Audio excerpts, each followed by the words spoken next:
36장 1절로 19절의 내용을 크게는 한 두 단락 이렇게 분류할 수 있어요. 왜냐하면 1절로 8절 그리고 9절로 19절 이렇게 분류할 수 있어요. 시기적으로도.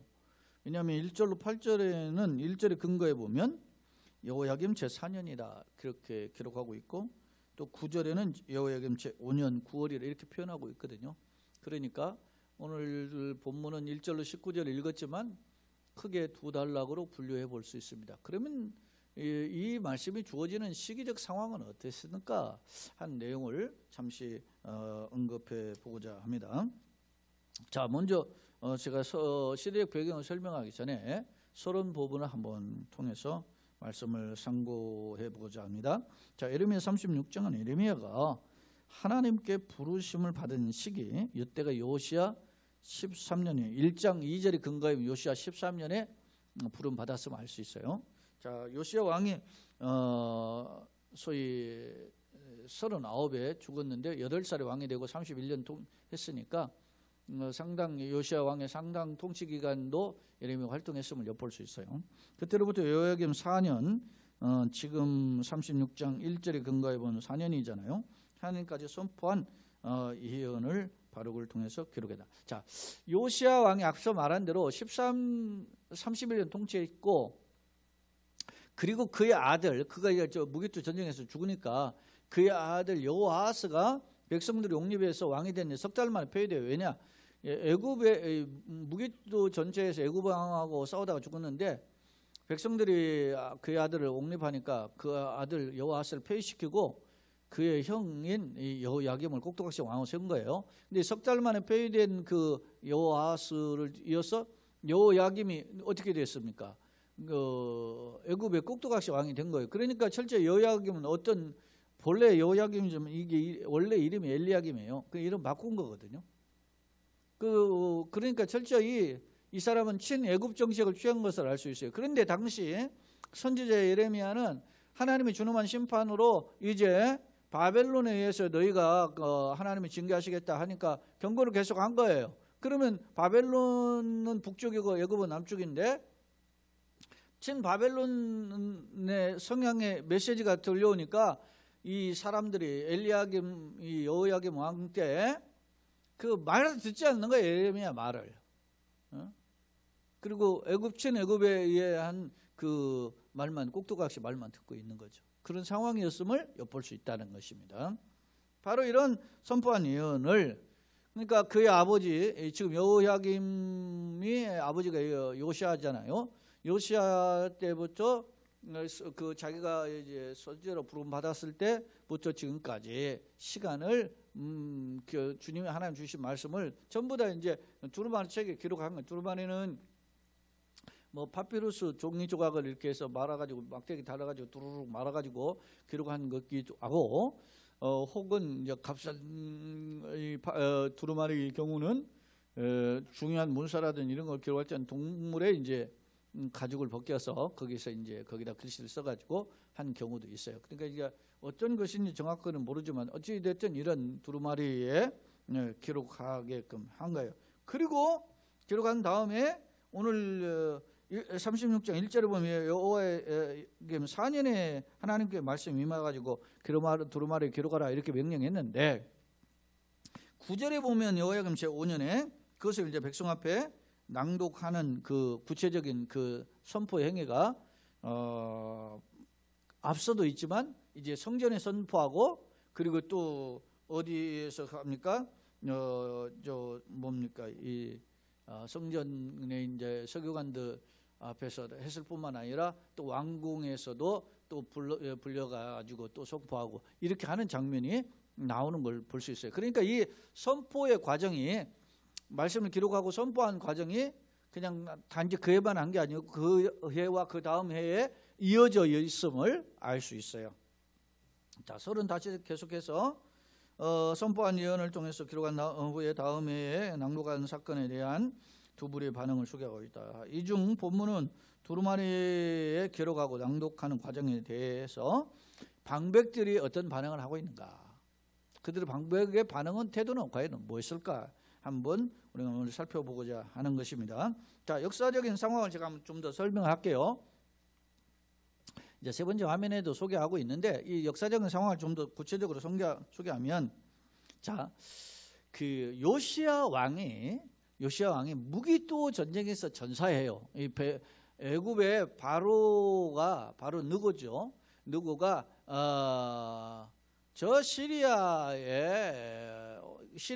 당대 세계 최강이었었는데, 그 어떻게 보면 시대는 그 뭡니까? 기운은 해였단 말입니다. 그러니까 거기하고 한 맞짱뜨러 이제 가려고 하는데, 어디를 통과해야 되면 이스라엘 나라를 통과해야 되는 거예요. 그러니까 애굽의 바로가 바로 누구죠? 정확히 바로 누구가 이제 길을 열어달라. 그러니까 요시야 왕이 야, 못 간다. 네가 뭐 우리 땅에만 니네 전제 군사를 이끌고 지나가는 데냐 하면서 가로막은 거예요. 그러니까 바로 누구가 너 그러지 말아라. 그러다가 우리한테 죽는다 그랬는데, 사실은 힘이 애굽은 강력한 국가고 유다는 작은 나라잖아요. 이미 북왕국 남왕국 갈라졌었는데 북왕국 10지파는 이미 망했고 남왕국 2지파밖에 없는 조그만 나라죠. 그런데 요시야 왕이 39의 전쟁터에 나가가지고 그 무기또에서 가로막다가 결국 전사하죠. 왜 전사합니까? 그 이스라엘이 요시야 왕이 참 선한 왕이 하나님 앞에 회복하고 막 돌아가기를 원해서 막 종교개혁도 단행하고 율법책을 찾아가지고 마음도 찢고 막 많은 노력을 하는데 백성들이 돌아오질 않아요. 백성들이 흉내만 나죠. 그러니까 하나님이 이 요시야의 앞선 왕인, 물론 그 앞에 아몬이 있지만 그보다 앞선 바로 아몬은 2년밖에 못하고 그 전에 므낫세가 있는데 므낫세가 하도 못한 짓을 많이 해. 55년 동안. 그런 그 나라가 기울었던 것을 결국 멸망할 수밖에 없는 상황이었거든요. 그런 그 역사적인 배경인데, 그때 요시야 왕이 무기또에서 전사한 해가 언제냐면 기원전 609년이에요. 609년이고 그의 동생이 이제 백성들이 왕이 없으니까 요시야의 아들인 이제 여호아스를 데려다가 왕을 세웠는데, 이 왕이 이 애굽에서 볼 때는 못마땅하지 않습니까? 그러니까 이 3개월 만에 폐위를 시키고 그의 형인 엘리야김인데 그 엘리야김 이름을 고쳐가지고 여호야김이라고 이름을 바꾸고서나 그걸 세운다 말입니다. 그때가 아마 석 달 하다가 했으니까 아마 그러니까 609년이나 608년 요때에 9년에서 8년 넘어갈 때 이게 왕이 된 거예요. 근데 말이죠. 그때 바벨론이 군대가 신흥 제국으로 이제 북쪽의 그 아수르라는 나라를 완전 멸망시키고 남하 정책을 한 거예요. 그러면 신흥 제국인 이 바벨론이 얼마나 강력합니까? 라브포라살이 그 강력한 힘을 가졌고 그의 아들인 느부갓네살이 이제 전쟁에서 막 나가가지고 혁혁한 공을 세우고 있었던 상황이거든요. 그러면 이스라엘이 그걸 섬기는 듯 하다가 배반하는 거 왜? 애굽의 꼭두각시니까. 그러니까 3년 만에 배반을 하니까 이 바벨론의 군대가 이 소위 애굽의 군대가 저기 어디까지 올라갔었냐면 이 갈그미스까지 올라간 거예요. 저 북쪽에 무기또를 거쳐가지고 지금 올라간 거예요. 북쪽에. 근데 거기서 전쟁을 한바탕 패권 전쟁을 한 거죠. 남쪽에 오랜 전통적인 강호인 애굽과 신흥인 세력인 이 신흥 세력이 아수르를 멸망시킨 세계 최강인 나라였던 아수르를 멸망시킨 신흥 세력인 바벨론. 아수르는 지금의 시리아라고 한다면 시리아와 터키 중간 지역이에요. 지금의. 그렇다면 바벨론은 지금의 이라크란 말입니다. 거기에 세력이 이제 맞붙은 거예요. 신흥의 새로운 신세력인 바벨론과 이제 구세력인 애굽과 갈그미스에서 전투가 이루어졌는데 애굽이 완전 묵사발이 돼버린 거예요. 묵사발이 되고 그 여세를 몰아가지고 이제 어떻게 와요? 유다까지 들어온 거예요. 예루살렘까지. 왜? 이 여호야김이 말이지 말을 안 듣잖아요. 3년 섬기다 이렇게 배반했으니까. 그러니까 요때다 해가지고서는 말이지 딱 한번 한방 하고 데려갔는데 포로 1차 포로 한 3,000명 데려가서 3,032명인가 뭐 데려갔는데 이때가 1차 포로인데 이때가 언제냐면 605년으로 보는 거예요. 그러니까 그의 아버지 여호야김의 아버지 요시아가 죽은 지 한 4년 차죠. 그러니까 하나님이 요시아 왕 때 그렇게 회복하려 할 때 백성들이 정신 못 차리니까 4년 못 해가지고 그냥 1차로 포로가 된 거죠. 자, 36장 1절 보세요. 유다 왕 요시아의 아들 여호야김 제4년이라고 할 때는 바로 요때란 말입니다. 예? 이게 605년경이에요. 그러니까 국가가 얼마입니까? 굉장히 뒤숭숭한 거죠. 나라는 망하지는 않았지만은 눈치는 지금 애굽의 눈치를 봤는데 당하기는 누구한테 당해요? 바벨론한테 지금 당한 거예요. 그런 어떤 역경의 상황, 절망적인 상황이란 말입니다. 바로 이럴 때 하나님께서 예레미야에게 내가 너한테 처음 너를 불러가지고 나는 아이라 말할 줄 모릅니다. 뭐 내가 그렇게 하면서 막 선지자로 부를 때 하나님 앞에 막 예레미야가 거부하잖아요. 예레미야 1장 보면 너는 아이라 하지 말아라. 내가 너 어머니 뱃속에 있을 때부터 내가 너를 선지자로 구별했다 하면서 그렇게 했는데 그때부터 하나님이 선지자로 세울 때 지금까지 너희가 주신 메시지를 전부 다 어떻게 해요? 두루마리책에 기록하라는 거예요. 그래서 그 2절에 너는 두루마리책을 가져다가 내가 네게 말하던 날 곧 요시아의 날부터 그게 요시아 13년이었어요. 그때부터 오늘까지 지금 여호야김 4년까지 이스라엘과 유다와 모든 나라에 대하여 내가 일러준 말을 기록하라 그랬더니 그러면서 유다 가문이 내가 그들에게 내리라 한 모든 재난을 듣고 그 각기 악한 길에서 떠나 돌이키리니 그러면 내가 그 악과 죄를 용서해. 왜 기록하라는 목적이 있는 거예요. 이 뭐 기록한 목적을 낭독해 가지고 선포한 거죠. 다시금 다시 들려주는 거죠. 옛날 설교 선포했던 메시지예요. 그런데 그 말씀을 다시 이제 재차 낭독을 한 거예요. 다시 요약해 가지고 그렇게 해 가지고 다시 들려주는 거예요. 여러분 우리가 목사님 통해서 설교를 들을 때 아니면 우리가 성경을 읽을 때 옛날 읽었던 설교 다시 들을 수 있고 옛날 읽었던 성경 보고 다시 읽을 수도 있고 또 뭐 유튜브나 어디든 뭐 누굴 통해서 아니면 방송 TV 방송을 통해 가지고 설교 들을 수 있을 거 아닙니까? 극동방송이나 이런 걸 통해서 또 설교를 듣는데 여러 번 들을 수 있을 거 아닙니까? 들을 때 어떻게 했으면 내가 저거 알고 있는 내용 이러고 끝납니까? 그 말씀을 통해서 내게 다시 교훈하시는 까닭이 무엇인가를 대신 새겨야 되는 거죠.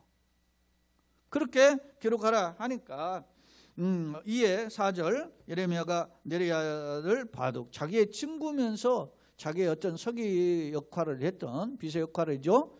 그 역할을 했던 바룩을 부르며 바룩이 엘리야가 불러주는 대로 여호와께서 그에게 이르신 모든 말씀을 두루마책에 기록했어요. 그리고 나서 예레미야가 바룩에 명령해요. 이들이 나는 붙잡혔으므로 여호와의 집에 들어갈 수 없어. 이게 붙잡혔다는 말이 뜻을 두 가지로 해석해. 하나는 전체 신체적으로 정말로 구속되었다 이런 감옥에 가 있다 이런 뜻으로 해석하는 학자도 있고 또 하나는 뭐냐 또 다른 해석은 어떻게 하냐면 실제적 구속은 안 돼도 성전을 출입하지 못하도록 딱 이렇게 막혀 있다는 거예요. 그 활동 장애가 있었다는 거죠. 행동 장애가. 선포를 어디에서 해야 되냐면 성전에서 선포해야 되니까 하나님 백성들 모인 곳에서 해야 되는데 예레미야는 지금 뭡니까 이렇게 자꾸 메시지를 전하고 그러니까 듣기 싫어하는 사람들 왕을 비롯해서 방백들에게 못 오게 막아버린 거예요 지금. 그러니까 내가 지금 들어갈 수 없으니 여호와 집에 들어갈 수 성전이죠. 성전 들어갈 수 없으니 너는 들어가서 내가 말한 그대로 두루마리에 기록한 여호와의 말씀을 금식일에 왜 금식일이? 이 금식일은 이스라엘 역사적 전통에 보면은 있어요 금식일이. 근데 금식일은 예를 들어 대표적인 금식일이면 7월 1일 대속죄일이죠. 근데 이날 했으리라고는 보이지 않아요. 학자들도 그럼 언제 했을까 하니까 금식일은 이스라엘 백성이 국가의 위기를 당하거나 급한 일이 있을 때 금식을 선포하거든요. 예를 들면 여러분 그런 거 있잖아요. 니느웨 뭐 백성 선포하잖아요. 요나가 선포하니까 왕이 말이지 죄를 무릅쓰고 막 백성들에게 금식 선포하잖아요. 그런 것처럼 니느웨 백성도 그런데 이스라엘 백성은 그게 습관화되어 있죠. 예를 들면 뭐 이스라엘 백성이 하나님 앞에서 말이죠. 그 블레셋과 전쟁할 때 사무엘이 하나님 앞에 엎드리고 그러잖아요. 제사를 드리고. 그러니까 이게 일종의 국가 위기가 있을 때 백성들이 어떻게 해요? 절대절명의 상황을 깨닫고 엎드리는 거예요. 그러는 날이 뭐냐면 금식이래요. 그러니까 지금 이스라엘 백성들이 어떻게 합니까? 앞서 제가 역사적 배경을 소개했죠. 요시야 왕이 죽고 한 4년 차에 이제 애굽의 군대가 말이죠. 저 북쪽 갈그미스까지 올라갔는데 거기에서 말이죠. 바벨론의 군대에 묵사발되고 그 묵사발돼서 이제는 애굽은 이제 완전 꼬리를 내려버리고 그리고 이제 그 여세를 몰아서 그 남아해 가지고서는 말이죠. 한바탕 꽝 예루살렘의 경고를 날렸던 데란 말이에요. 이게 자기가 믿었던 좋게 발전시키 지금 믿었던 애굽은 말이죠. 지금 떨어져 나간 거예요. 그러니까 백성들이 얼마나 놀랐겠어요. 그동안 역사적으로 강대국이었던 애굽도 막 나가 떨어지는데 이스라엘은 막 축복낙엽이지. 그런데 지금 금식을 선포하고 지금 걱정하고 있는 상황이 엿보여요. 이걸 역사적 상황을 추론해 볼 수 있는 거예요. 바로 이런 때에 금식을 하는 이유가 뭐예요? 지금 하나님 살려주세요. 여러분 왜 금식합니까? 하나님 살려주세요. 하나님께 의지하는 거 전부의 의지가 손들고 없습니다. 옵니다. 그런 거잖아요. 내가 금식한다는 건 뭐 음식을 끊고 먹을 걸 끊고 죽을 걸 각오하고 하나님 앞에 의지하는 거잖아요. 그렇게 하고 있는 상황임을 엿볼 수 있어요. 그런 자리에서 하나님은 예레미야를 통해서 그 말씀을 기록했고 그 예레미야를 통해서 말씀을 기록한 내용은 예레미야가 바룩에게 같이 이제 서기로서 기록하게 하잖아요. 그 내용을 이제 바룩에게 매겨서 내가 성전 출입 못하니까 네가 가서 그 음식을 지금 선포한 백성들 모여있는데 거기서 선포하라. 이걸 낭독해라. 그래서 지금 너는 들어가서 내가 말한 대로 두루마리에 기록한 대로 여호와의 말씀을 금식이라 여호와의 성전에 있는 백성에게 낭독하고 유다 모든 성읍의 온 자들을 괴도 낭독하라. 지금 뭐 성전에 올라온 사람들이 뭐 예루살렘 백성뿐만 아니라 여러 곳에서 왔단 말입니다. 그렇게 합니다. 그러니까 그들이 여호와 앞에 기도를 드리며 각기 악한 길을 떠나리라. 여호와께서 이 백성에 대하여 선포하신 노여움과 분이 크니라. 왜 하나님이 이걸 선포하겠어요? 진노가 큰 거죠. 악한 길에서 떠나지 않는 이 죄악의 상황. 사랑하는 여러분, 코로나가 왔습니다. 코로나를 통해서 1억 2천만 명이 넘게 지금 감염자가 됐고 270만 명의 사망자가 세계적으로 발생했죠. 우리나라에도 이제는 내일 되면 10만 명이에요. 감염자가. 내일 되면 뭐 이제 사망자는 1,700명이에요. 이런 상황이 어마어마한 상황. 우리는 세계적으로 상대적으로 좀 적지만 그러나 어느 나라는 피할 수가 없는 거예요. 물론 세계적으로 20개 국가가 감염자가 발생했는데 이거 세계적인 경고 아닙니까? 이런 역사일이 이렇게 전 세계가 하나의 질병으로 감염된 일이 어디 있어요? 없어요.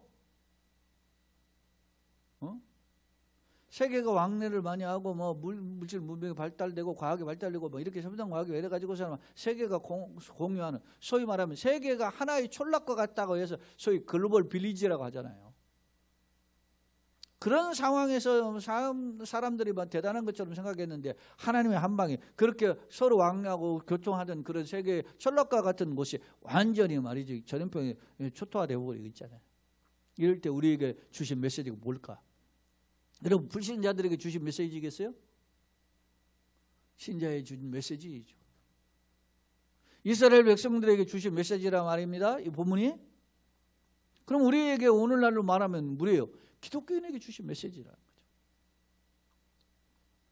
자, 회개하고 돌아온다. 하나님의 여호와의 노여움과 분이 크다 말입니다. 진노가 크다. 그러니까 돌아와라. 그렇게 이야기해요. 내리 아들 바룩이 선지자 예레미야가 자기의 명령한 대로 여호와의 성전의 책에 있는 여호와의 모든 말씀을 낭독해. 성전에서 다 말씀을 낭독했단 말입니다. 자, 그 다음에 보시면 유다의 왕 요시야 왕 여호아들 여호야김 제5년 9월이라 그랬어요. 9절부터는 조금 시간이 조금 흘렀죠. 예루살렘 모든 백성과 유다의 성읍에서 예루살렘 이런 모든 백성 여호와 앞에 금식을 선포해. 지금 여전히 국가적인 위기 속에서 있으니까 금식을 선포했어요. 그때 바룩이 여호와의 성전 윗들 그 성전에 있는 세문 어귀에 있는 사반의 아들 서교관 그마리아의 방에서 그 책에 기록된 예레미야 말씀 모든 말을 모든 백성에게 낭독했다. 그래서 이 그마리아는 제가 이렇게 살펴보니까 예레미야의 성경의 근거에서 살펴보니까 이게 아히감의 형제예요. 이 표현을 보면. 그러니까 또 다른 형제로서 사실은 어떻게 보면 이 사람이 아이감의 형제들이 신앙이 있는 거죠. 그러니까 이게 당시 뭐 다 신앙이 없는 것은 아니에요. 신앙이 있어요. 그런 사람들에게 이게 전달을 하니까 여기 보세요. 11절에 사반의 손자 그말의 아들 미가야가 그 책에 기록된 여호와의 말씀을 다 듣고 왕궁에 내려가요. 성전에 들었죠? 성전에 듣고 이제 왕궁에 누가 들어있으면 왕을 비롯해서 고관들이 있을 거 아닙니까? 왕을 만나기 전에 고관들을 다시 따로 모은 거예요. 그래서 서기관반에 들어가고 12절에 모든 고관이죠. 고관 곧 서기관 엘리사마와 스마의 아들 들레야와 악불의 아들 엘레단과 샤반의 아들 그마리아와 그 다음에 하난의 아들 스드기야와 모든 고관이 거기 앉아 있으니까 거기서 미가야가 바룩이라는 저 사람이 성경을 그 하나님의 예언의 말씀을 성전에서 낭독했던 거 내가 이거 들었다. 그러면서 그 이야기를 해주는 거예요. 지금 고관들 방백들 앞에서 지금 왕궁에 가가지고. 그러니까 이에 고관들이 그 시의 중승 실레마의 손자의 느단의 아들 여우디를 바룩에 보내매 너는 백성에게 낭독한 두루마 책을 가지고 와봐라. 그렇게 하니까 바룩이 지금 왕궁에 고관들이 모인 곳에 그 두루마를 가지고 갔습니다. 갔더니 물어요. 그렇게 하면서 또 한번 읽으라니 또 낭독한 거예요. 지금 이제 두루마리에 기록했으니까 그걸 뭐 두 번 세 번 읽을 수 있을 거 아닙니까? 똑같이 읽어요. 그러니 우리 귀에 낭독하라. 바룩이 그들의 귀에 낭독하니까 그들이 깜짝 놀라는 거예요. 왜? 두루마리 내용이 뭡니까? 지금 심판의 내용입니다. 멸망의 내용, 경고 아닙니까? 회개, 경고, 촉구하면서 그걸 회개 듣지 않으면 하나님 심판하시겠다. 이런 내용이잖아요. 엄중한 심판이에요. 바벨론 끌려간다는 말을 계속 했잖아요. 앞서 우리가 살펴봤지 않습니까? 그러니까 그 말이 너무 많이 떨어졌잖아요. 지금 현재. 바벨론 1차 와가지고 풀어 잡아갔잖아요. 3천. 예레미야 마지막 32장 보세요. 52장 마지막 장 보시면 거기에 바벨론 군대가 와가지고 끌려간 내용의 숫자들을 기록해요. 뭐 3천 명, 뭐 800명, 뭐 이렇게 쭉 나오거든요.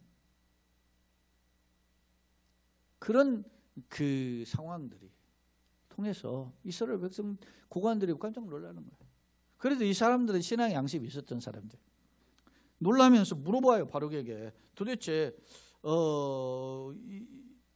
이 말을 바룩에게 이르되 우리가 이 모든 말을 왕에게 아릴 텐데 도대체 너는 이 말을 어떻게 기록했느냐? 이 두루마리 기록했는데 우리가 이걸 왕에게 보고할 거다. 그렇다면 이걸 어떻게 해서 네가 이렇게 기록했냐? 물으니까 바룩이 자초지종을 이야기해요.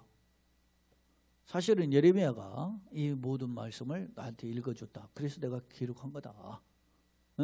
내게 불러주기로 바룩이 대답하되 그가 그의 입으로 이 모든 말을 내게 불러주기로 내가 먹으로 기록했다 그랬잖아요. 두루마리 기록한 거예요.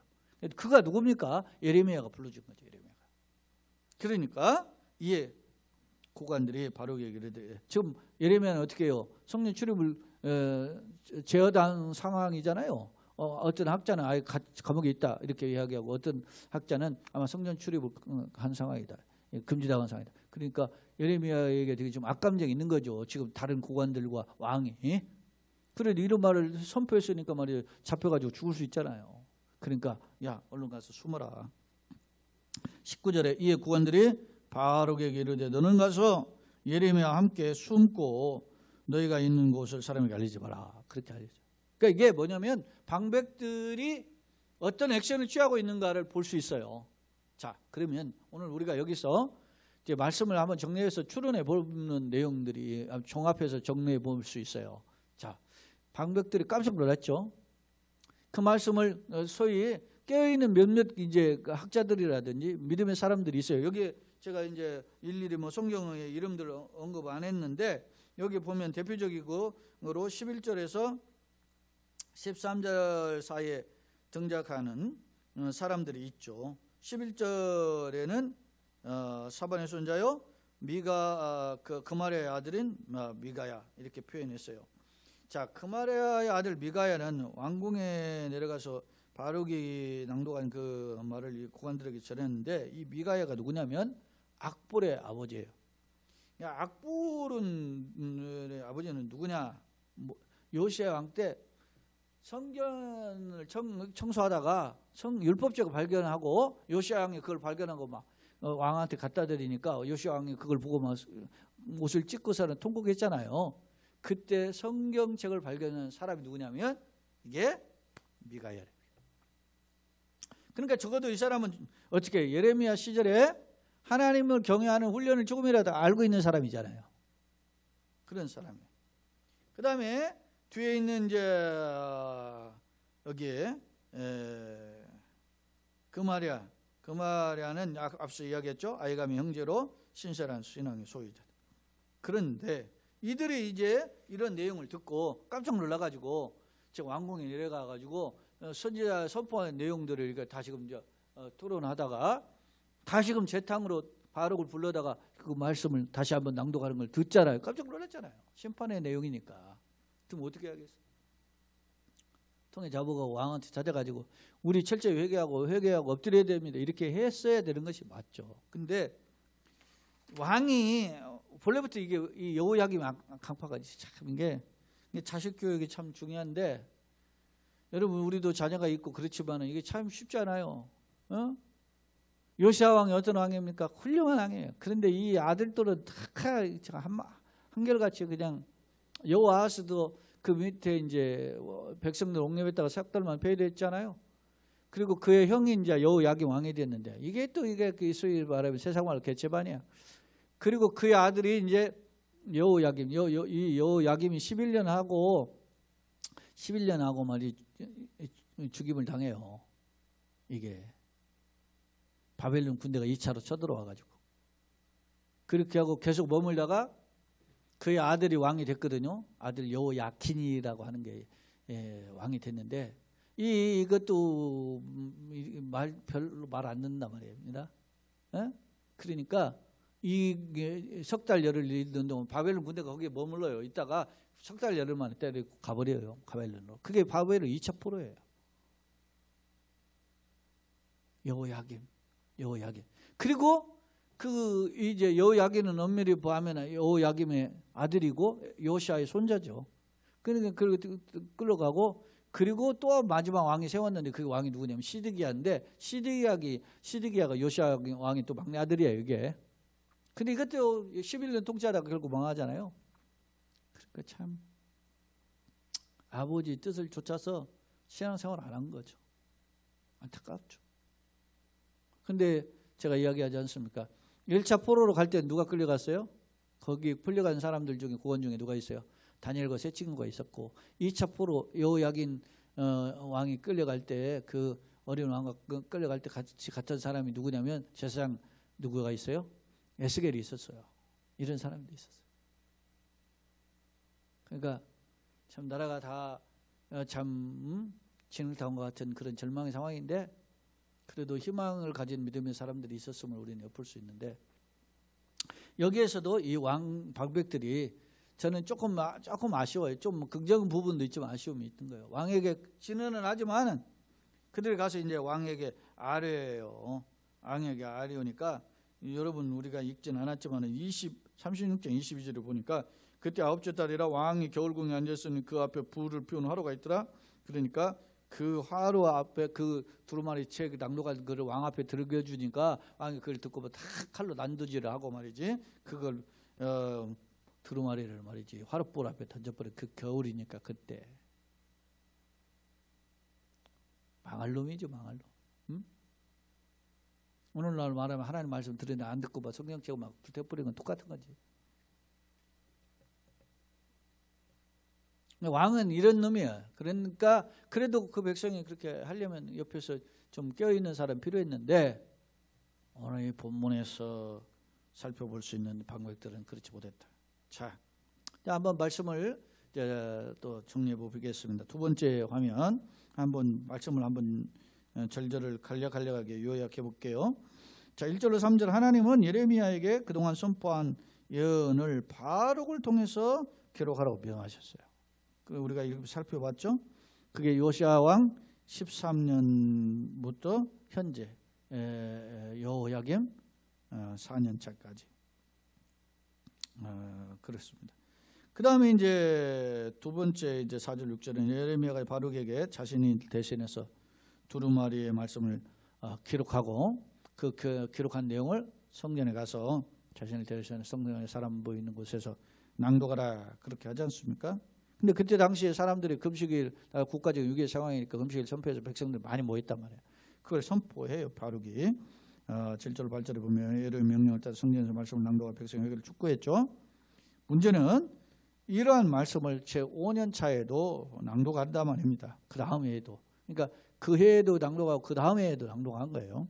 그 낭독하니까 서경전에 서경 그마리아의 방에서 두루마리를 낭독하니까 그마리아의 아들 미가야가 이걸 듣고 깜짝 놀라서 왕궁에 내려가가지고 왕궁의 고관들 다 모아놓고 성전에서 들은 바룩을 통해서 주신 하나님의 예레미야에 주신 메시지죠. 그걸 전달해 주는 거예요. 그러니까 백성 고관들 깜짝 놀라요. 그러니 그런 말이 사실이야 그렇게 하고서는 바룩을 데려다가 다시금 말씀을 듣게 하는 겁니다. 바룩이 고관들에게 귀에 낭독하니까 놀라요. 그래서 깜짝 놀라면서 그러면 우리 왕에게 좀 하나님 뜻을 전달해야 되겠다. 전달하면서 누가 이렇게 도로되 기록했냐? 그러니까 예레미야 선지자가 이렇게 기록하라 했다. 그러니까 너네 이거 말 듣다가는 이런 거 왕이나 또 다른 반대자들이 들으면 너네들 죽을 수 있으니까 피해라 이렇게 이야기하고 이제 메시지를 왕에게 전달하게 되잖아요. 자, 그러면 이제 한번 말씀을 역사적인 상황을 한번 정리해 봅시다. 세 번째 화면인데요. 두루마리 기록과 낭독을 통한 교훈이다. 역사적 시점 여호야김 4년에서 5년 차였죠. 1절 9절에 근거해 보면 당시는 기원전 605년에서 604년이에요. 여호야김 4년 605년이고 여호야김 5년은 604년이죠. 기원전은 한 해씩 이제 줄어들잖아요. 그때 605년 바벨론 군대가 가까이에서 전투해서 애국 군대를 물리치고 승리하고 그 여세를 몰아서 남하에서 유다까지 북쪽에 아람 거쳐가지고서는 말이지 이제 남쪽 유다까지 쳐들어와 가지고서는 이제 백성을 끌어가는 강력한 힘이 있었어요. 여러분요 그 다니엘서를 보면 느부갓네살 왕이 잘 알죠. 얼마나 교만합니까? 네? 얼마나 교만해. 왕이 금신상 세우고 하는 거 보잖아요. 얼마나 그게 굉장한 거예요. 그게 세계를 제패하는 왕이니까 얼마나 대단했겠어요 유세가. 그래서 백성들이 금식을 선포한 거예요. 금식의 의미가 뭐냐? 금식은 회개의 행위인 것처럼 말씀을 낭독을 통해서 회개를 촉구한. 너희가 어떤 그냥 음식을 굶고 옷을 찢고 청거 갈 정도만 아니라 말씀을 통해서 정작 회개하는 게 회개 진짜 금식이라는 거예요. 여러분 금식을 40일 금식했는데 예를 들어서 40일 금식했는데 정작 회개는 안 해. 밥은 굶었는데 그 무슨 능력이 있어요? 아무 의미 없는 거예요. 우리가 이제 다음 주가 고난주가 아닌데 금식도 할 거 아니겠습니까? 금식을 한다. 금식일 떼어가지고 구제도 해. 뭐 그렇게는 하지만 귀한 거기도 하죠. 그러나 정녕 내가 예수 십자가를 잊어버리고 예수 고난을 잊어버리고 나와 예수님과 상관없이 산다면 그게 무슨 의미가 있느냐는 거예요. 아무런 의미가 없죠. 우리가 정작 금식에 필요한 건 하나님의 음성을 듣고 회개하는 거잖아요. 그때 하나님의 음성을 들려줬는데 일부 방백들은 지금 듣고 깜짝 놀란 거죠. 그러나 다른 백성들 크게 달라지지 않았어요. 바룩의 순종, 여러분 보십시오. 소수의 하나님의 뜻을 하나는 예레미야 그리고 그의 동역자인 바룩 그들은 철저히 하나님의 말씀 순종하고 그리고 하나님의 선지자에게 순종하죠. 이런데 내가 꼭 당신 말을 들어야 돼 이렇게 할 수도 있을 텐데 왜냐 다수가 말을 듣지 않는 시대인데 그런데 바룩은 그가 철저히 그 선지자의 또 선지자를 섬기는 또 서기로서 비서죠. 일종의 비서 역할을 하면서 순종하는 그런 모습을 보이고 말씀을 기록할 뿐만 아니라 낭독하고 또 가서도 또 낭독하고 사람들 왕궁에서도 가서도 위협당하는 거잖아요. 그런 상황에서 낭독하고 멋있죠. 귀하다는 것을 엿볼 수 있어요. 그 다음에 이제 방백의 반응이에요. 말씀에 충격을 받고 바르게 숨을 것을 권했고 내용을 왕에게 전달했지만 그러나 왕을 설득해서 우리 회개합시다, 돌아갑시다, 하나님 붙잡시다 이렇게까지는 못한 거예요. 자, 이제 결론입니다. 본문은 여호야김 왕 시절 발생한 두루마리 사건으로 예레미야는 소명 때부터 당시까지 하나님께 받은 예언을 바룩을 통해서 기록하고 금식일에 성전에서 백성에게 선포할 것을 지시해요. 바룩에게. 바룩 역시 예레미야의 명령을 따라서 말씀을 낭독했는데 방백들의 경우 바룩을 영접하고 경체 말씀을 듣죠. 깜짝 놀랐으니까. 그리고 그 내용을 왕에게 전달했으나 정작 어떻게 해요?